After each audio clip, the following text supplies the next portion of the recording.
મહુવા અનાવલમાં સ્વસ્થ નારી સશક્ત પરિવાર અભિયાન યોજાયું। પીએમ મોદીના જન્મદિવસની સેવા પખવાડિયા અંતર્ગત આ કાર્યક્રમ સ્થાનિક ધારાસભ્ય મોહન દોડિયાની અધ્યક્ષતા હેઠળ આયોજિત થયો હતો। તાલુકા આરોગ્ય કચેરી દ્વારા આયોજિત આ કાર્યક્રમમાં આરોગ્ય અને સશક્તિકરણ અંગે માર્ગદર્શન આપવામાં આવ્યું। અધિકારીઓ અને ધારાસભ્યની હાજરીમાં અભિયાન સફળ થયું।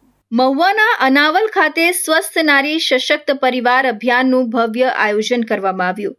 આ કાર્યક્રમ પ્રધાનમંત્રી નરેન્દ્ર મોદીના જન્મદિવસની સેવા પખવાડિયા નિમિત્તે યોજાયો હતો। કાર્યક્રમમાં સ્થાનિક ધારાસભ્ય મોહન દોડિયાની અધ્યક્ષતા હેઠળ ગામના લોકોને ભાગ લેવાની તક મળી। તાલુકા આરોગ્ય કચેરી દ્વારા આયોજન કરવામાં આવ્યું હતું। અભિયાનનો મુખ્ય હેતુ મહિલાઓમાં સ્વાસ્થ્ય અને સશક્ત અંગે જાગૃતિ લાવવાનો હતો।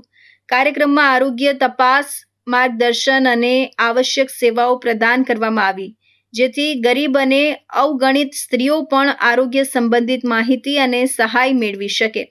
આ કાર્યક્રમ સ્થાનિક લોકો માટે પ્રેરણાદાયક પુરાવો તરીકે ઊભો રહ્યો અને સમુદાયમાં મહિલાઓને સશક્ત બનાવવા માટેનો મહત્વપૂર્ણ પ્રયાસ ગણાયો। નમસ્કાર। આજે મહુવા વિધાનસભાના મહુવા તાલુકાના ભારતીય જનતા પાર્ટીની ગુજરાત સરકાર અને આપણા લોકપ્રિય વડા નરેન્દ્રભાઈ મોદી સાહેબ અને અમારા લોકપ્રિય મુખ્યમંત્રી ભૂપેન્દ્રભાઈ પટેલ સાહેબે મહુવા તાલુકામાંથી 2 તાલુકા પાડવા માટેની જાહેરાત કરાવી છે।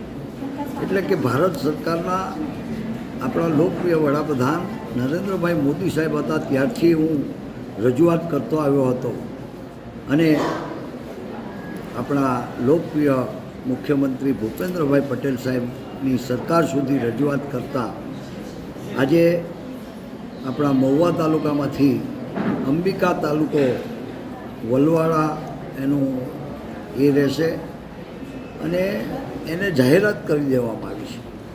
એટલે મહુવા તાલુકાની જનતાની જે માંગણી અને લાગણી હતી એ લાગણી સરકારે સાંભળીને આપણી સરકારે અંબિકા તાલુકો તરીકે જાહેર કર્યો છે।